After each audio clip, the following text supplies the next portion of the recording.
Good morning, everybody. I'm Manoj Kumar, GM HRMS Chris.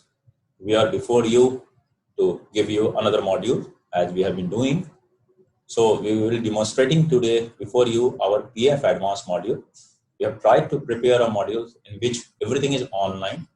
You have all information online and you don't have to leave even your house to get your PF's application being done, and after that PF being sanctioned, and even if that amount comes to your account, that information also comes to you on your phone or and on your account on HRMS site. So the process we are going to follow is, first we will show you small presentation about this, and then my tech team will take you through the demonstration of actual working on the site. So let us see the basic presentation first. Here we are with our presentation now for PF Advanced Sanctioning System. I'll give you the basic details of the system. It enhances transparency for employee. We have integrated this system with iPass. So all details available with iPass is taken from iPass and shown to you. You can always see your previously sanctioned and withdrawal details, the amount which was sanctioned earlier, whatever is the outstanding out of that, because this has to be taken into account while sanctioning new PF Advanced to you. We also have built a rule engine in the system so that depending upon type of advances you are applying for, and also depending upon amount which is there in balance for you, it is decided what is the maximum amount for which you are eligible. Accordingly, you can apply for. And then there is nothing to check for anybody once you apply for it. We bring all the data from HRMS also. So both these combined, all data are basically available there. You can fill up your PF Advanced application with your ID and password and with an OTP on your mobile. So it's secure and safe. The status of loan application is always visible to you on the site, whether it is with dealing clerk or it has gone to OS or with concerned APO or it has gone to account department. Similarly, if it is rejected for any reason, the rejections reason is immediately known to you. PF Advanced application is forwarded from personal branch to account through digital signature by personal officer. And once the amount is sanctioned, that CO7 number comes to HRMS and it is shown on your account, which you can see through your password and ID, and also SMS is sent on your phone. Coming to the form, rather we will go through the process first. So what you're supposed to do is to fill up your application first. Once you have filled up an application and send it with submit button, it goes to your dealing clerk. If it is found correct, it goes ahead. If not, it comes back to you, though there is no reason for it to be incorrect because everything has already been checked. And it goes to loan verifying authority, OS, who verifies it, and forwards it to a concerned officer of personal branch. If it is wrong, it is going to again come back to you. Then loan accepting authority approves the loan with a digital signature and sends it to account department. Account department, if everything is correct, passes it, and then that CO7 number comes back to HRMS, which you can see on your system. So this is the basic process through which it passes, as done in present case also physically. But now everything is online. Everybody works online on this. So no paper movement is involved, and you don't have to leave your place of working or your place of stay for getting your PF loan processed anymore. Now, since you are applying on computers, the screens are slightly different. The information we are taking are exactly same. All employee detail you are supposed to fill in your first part of the form. All details are pre-populated. That means all details are taken from your HRMS information in employee master and at some places in ESR also. So these are information which you generally need: your name, your father's name, your date of birth, date of appointment, and things like that, which are mentioned here. So all those information are pre-populated, taken from your employee master. Second part which you're supposed to fill in is about last PF loan detail, which we are porting from your iPass ID. So from iPass, we get that information: what is your PF balance, what amount of loan you have taken last time, for what region, and what is sanction date, how much amount is still left out, number of installment, etc. This is important because this is one of the criteria for your eligibility about the next loan you are going to take. Then you are supposed to fill in which type of loan you are looking forward to, whether it's withdrawal type is temporary or final, and what is the reason of withdrawal, whether you want to make a house or whether there's a marriage at your place, whatever that might be. So these two combined, whatever be the rule, although rule are shown down below. So if you are taking a final loan, suppose for medical reason, you can take up to 90% of your PF balance. So those things are written down below, so you can see those rules. And accordingly, maximum eligibility is mentioned here. Out of that maximum eligibility, you can fill up any amount which is less than that, and that then you are sure that all your information has been properly filled in, and there is no reason for your application to be rejected now. So then you will go and submit your application with clicking on submit button. Once you do that, your application is converted into present day application where all these data are filled in, and a PDF is generated, which is passed through your DC, VA, and finally A, accepting authority, who signs and forwards it to account department. Please remember, all data has been filled in from the system. All rule has been inbuilt, so you don't have to fear that it will be rejected. It has to be accepted. There is no reason for it not to be accepted. It is sanctioned and sent to account department for passing. And when account passes it, here is the screen which will be visible to you also, where you can see it. The moment it is passed, you get your CO6 and CO7 numbers with the date of processing. So you know when it has been passed, and that information also goes to your mobile number. This monitoring screen is available to your verifying authority and accepting authority, to both, who can see and know when actually application has been met. Nobody can hide anything.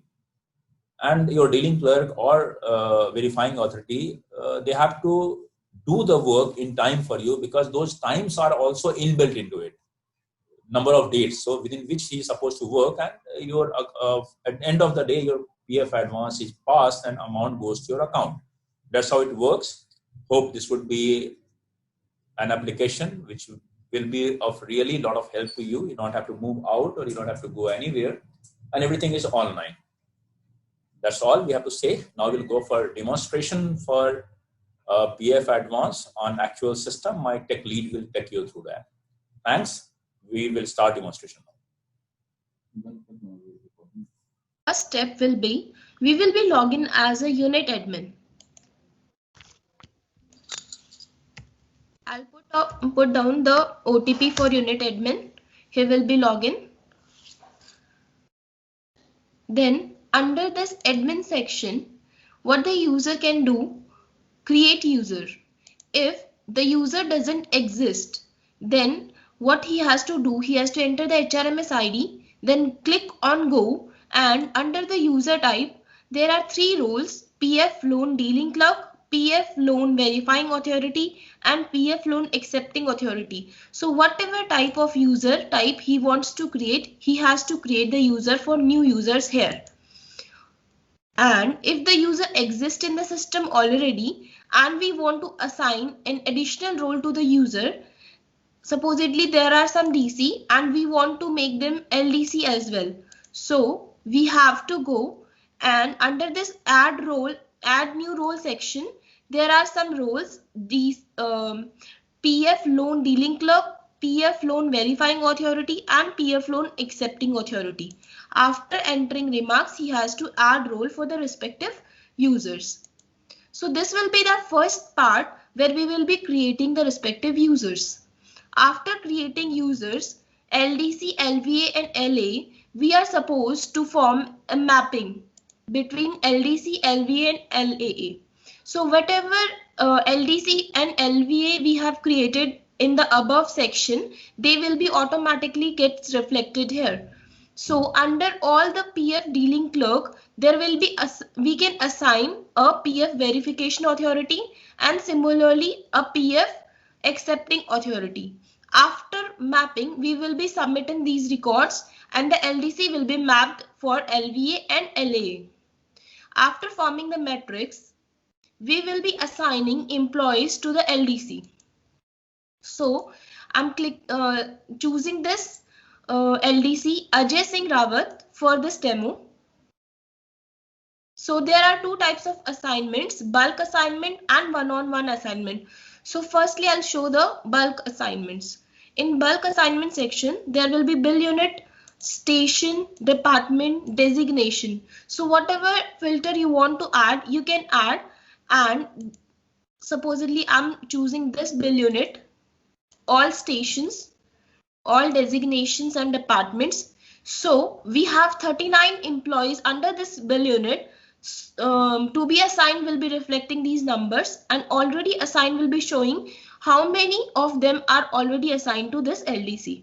So under this unit we have already assigned, and so we will be choosing this. So there are none of the employees that have been assigned to this. So when we click this on assignment button, all the 108 employees will automatically get assigned to Mr. Ajay Singh Rawat. Similarly, if you want one-on-one assignment, we have to toggle between the bulk assignment and one-on-one assignment. For that, I'll be refreshing my screen.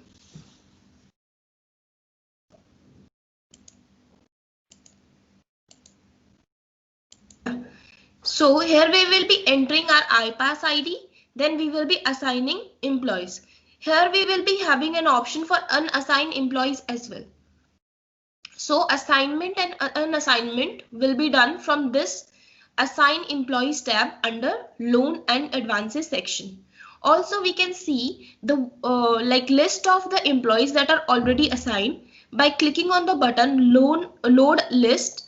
On this page we will have a look on all the assignments done so far, like this.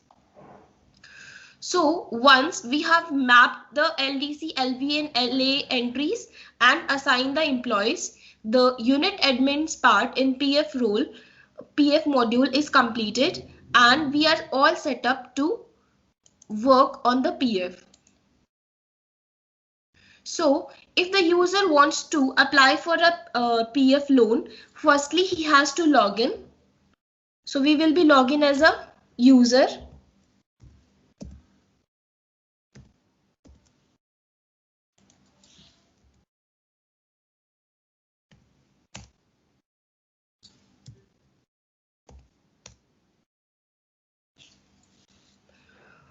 Under loan and advances, the user has to click on My PF applications. If he or she has already applied for applications, then he may have look upon them with the current status of them and the last processing date. And if it gets sanctioned, then sanctioned amount will be shown here. And if it's passed by the account section, the past amount will be automatically get reflected here. For new application, he has to click on new application button. So the new application all gets open with the auto field details. These details we are fetching from the HRMS database that we have already stored for the user. The PF balance and total outstanding balance, these are being fetched from the iPass team, and these are the current datas. So for the new PF application, the user have to fill all these details. In the withdrawal type, he have to select final or temporary, whatever he wants to take as a PF, the loan. So after selecting the final or temporary as the withdrawal type, he has to select the withdrawal reason. Then he will automatically gives the maximum eligibility for the user will be populated on the basis of the conditions given below. He have to apply for an amount of that he wants to take as a loan. Then he will put the dependent name or some remarks out there in this field.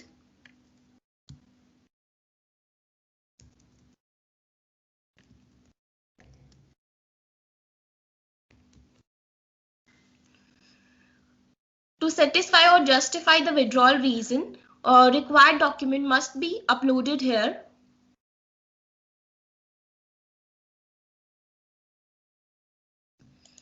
After clicking on upload, the document will get automatically uploaded. After filling all these details, user can submit or save as draft.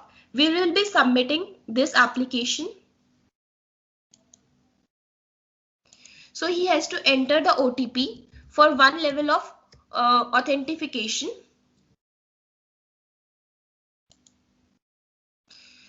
Once the application is submitted, automatically the application number, which is unique, will be created, and it will help the user to keep a track over the application that he is going to submit. Also, under MyPF application, the entry will be reflecting with the current status as FS, because it's the final submission. If he has submitted with a draft, then it will be drafted.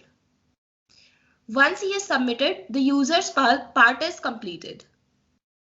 Once the user has submitted its request, then it will go for the LDC. So we will be log in as LDC.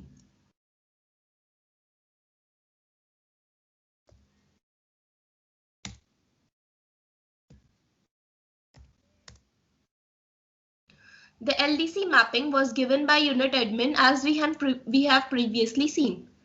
For the LDC, he has to make sure that if he has assigned multiple roles, then he has to select LDC as his role to work as a PF loan dealing clerk.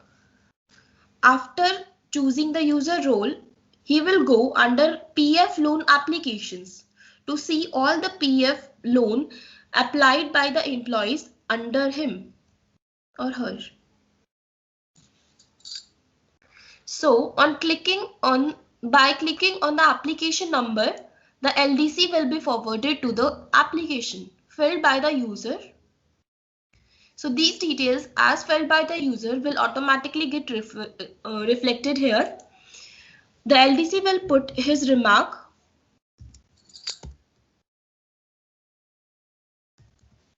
and will forward the application to PF Loan Verification Authority. Once he forwards, the application will move to the verifying authority.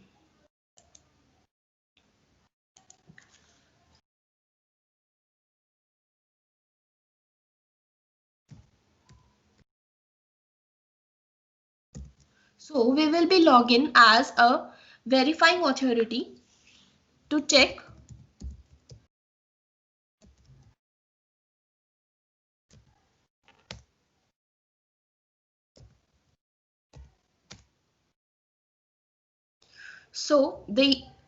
if the PF loan verifying authority is having multiple roles, he have to select LVA in his bucket.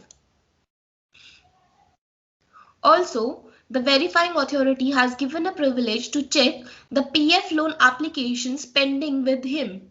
If the LDC is not completing his process of PF loan, then the pending cases will show the cases, like it will show the dealing clerk's HRMS ID here and the application submitted by the users details in these fields. So monitoring purpose for the LVA is also solved by clicking on this pending application cases. To see the applications forwarded to him by the LDC, he can have a check by clicking on the PF loan applications. Once he enters into the screen, he will see a number of applications being forwarded. He can click on the application. So after clicking on application, he will put his remarks, and if he finds any discrepancy in the data, he can reject the application, which will directly move to the employee. Also, he can check the remarks put by the dealing clerk with the dealing clerk's ID. So we are verifying this case. Once verified, the list will be reflecting the changes. Now it will move to the accepting authority.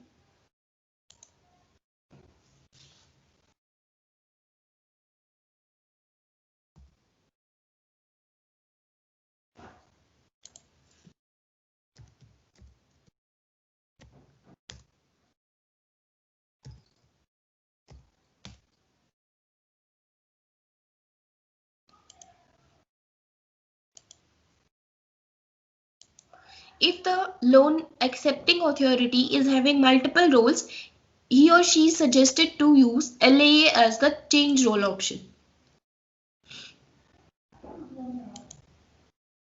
Similarly, he will be having a number of lists applied. So on clicking on the application number, he will have the option to see the application file, also the remarks put by the dealing clerk here, and the verification authority will be here. He or she has to put the sanctioned amount here. The sanctioned amount needs to be minimum of the maximum eligibility and the applied amount. So he will put the remarks accordingly, and he can reject or sign. If he rejects the application, it will directly move to the employee. If he signs and accept the application by clicking on yes, he will get a PDF of the application list, and he can check the details here in this application itself. Also, when he completes his digital signature will be automatically reflected here. So he will digitally sign this and